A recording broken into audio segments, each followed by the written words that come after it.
Supplier ఇతనితో మాట్లాడుకున్న తర్వాత ఈ సన్నీని మనీష్ కుమార్ ఎవరైతే డ్రైవర్ హెల్పర్ ఉన్నారో వారిని వెహికల్ తీసుకుని అక్కడ రమ్మని చెప్పడం.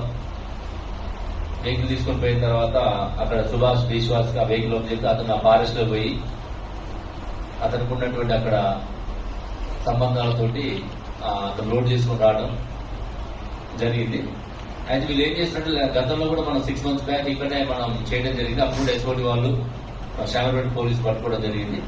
అంటే ఏంటంటే అందులో గాంజా ఉందన్నటువంటి అనుమానం రాకుండా ఉండాలంటే వాళ్ళు కూరగాయలు పాలు అని చెప్పేసి వీళ్ళు ప్యాకర్స్ అండ్ మూవర్స్ కాబట్టి హౌస్ హోల్డ్ ఆర్టికల్స్ షిఫ్ట్ చేస్తున్నట్టు బాక్స్లలో కాటన్ బాక్స్లలో ప్యాక్ చేసినట్టు చేయడము.